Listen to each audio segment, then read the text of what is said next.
కృష్ణాయ వాసుదేవాయ హరయే పరమాత్మనే ప్రణతక్లేశనాశాయ గోవిందాయ నమో నమః. ఓం శ్రీకృష్ణ పరబ్రహ్మణే నమః. శ్రీమద్భగవద్గీత అథ అష్టాదశోऽధ్యాయः. మోక్షసన్యాసయోగः. అర్జున ఉవాచ సన్యాసస్య మహాబాహో తత్వమిచ్ఛామి వేదితుం త్యాగస్య చ హృషీకేశ పృథక్ కేసి నిషూదన. ఇంతవరకు చెప్పినటువంటి విషయాల్లో శ్రీకృష్ణ పరమాత్మ అనేక యోగములను గురించి అర్జునునికి తెలియజేస్తూ వచ్చాడు. ఇవన్నీ విన్న తర్వాత అర్జునునికి వాటి యొక్క సారం తెలుసుకోవాలని కుతూహలం కలిగి సన్యాసం యొక్క త్యాగం యొక్క తత్వం గురించి భగవానుని అడుగుతున్నాడు. అర్జునుడి ఈ ప్రశ్నతోటి ఈ అధ్యాయం ప్రారంభమవుతోంది. అసలు మోక్ష సన్యాస యోగము, మోక్షము అంటే విడుదల, బంధాల నుండి, సాంసారిక దుఃఖాల నుండి, జనన మరణాల నుండి విడుదల అని అర్థం. అటువంటి బంధ విమోచనమగు కైవల్యము లేదా మోక్షము, త్యాగము లేదా సన్యాసం వల్లనే వస్తుంది. అటువంటి కైవల్యము లేదా మోక్షము, త్యాగము లేదా సన్యాసం వల్లనే అటువంటి మోక్షస్థితి వస్తుంది. అటువంటి విషయాల గురించి తెలియజేయబడింది కాబట్టి దీనికి మోక్ష సన్యాస యోగం అనే పేరు వచ్చింది. ఇంతవరకు చెప్పబడినటువంటి బోధలన్నీ కూడా ఈ అధ్యాయంలో సంక్షేపంగా చెప్పబడ్డాయి. ఇంతకు ముందర ఏవైనా కొన్ని విషయాలు చెప్పకపోయినట్లయితే అవి ఇక్కడ చెప్పబడ్డాయి. కనుక ఈ అధ్యాయాన్ని గీతాసారమని, సంక్షిప్త గీత అని చెప్పవచ్చు. అటువంటి అపూర్వమైనటువంటి ఆధ్యాత్మ బోధలను విని అవగాహన చేసుకున్న వ్యక్తి ముక్తి పొందకుండా ఉంటాడా?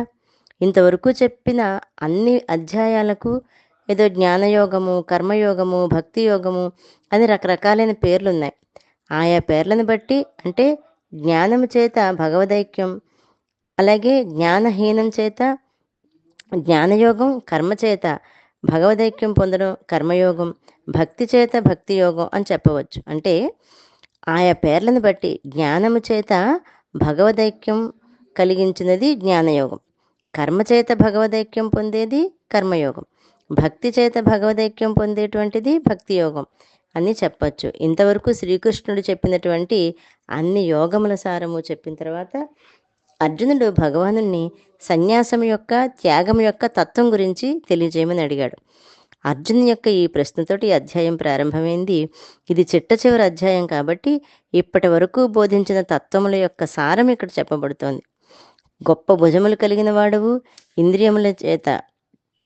ఇంద్రియములను నియామకుడవు అంటే ఇంద్రియములని తన యొక్క అధీనంలో ఉంచుకున్నవాడు, కేశాను రాక్షసును సంహరించినవాడు అయినటువంటి ఓ శ్రీకృష్ణ, సన్యాసము యొక్క, త్యాగము యొక్క యథార్థాలను తెలియజేయమని అర్జునుడు అడిగాడని భావం. గీతలో ఇంతకు ముందర కూడా అనేక సందర్భాలలో శ్రీకృష్ణ పరమాత్మ సన్యాస, త్యాగ శబ్దాలను వాడాడు, కానీ వివరంగా తెలియజేయలేదు. ఉపనిషత్తుల్లో సన్యాసము, త్యాగము రెండూ కూడా మోక్షానికి కారణములు అని చెప్పబడ్డాయి. పరిపూర్ణ భక్తిభావంతో శిష్యుడు ప్రశ్నించడానికి పరిప్రశ్న అని అంటారు. గురువు దగ్గర విద్యాభ్యాసం చేయాలి. అలాంటప్పుడు గురువు శిష్యుడికి సంతోషంతో జ్ఞానబోధన వర్షింపజేస్తాడు.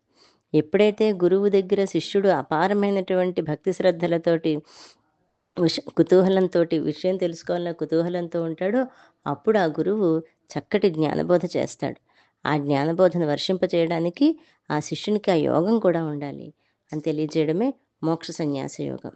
జై గురుదత్త.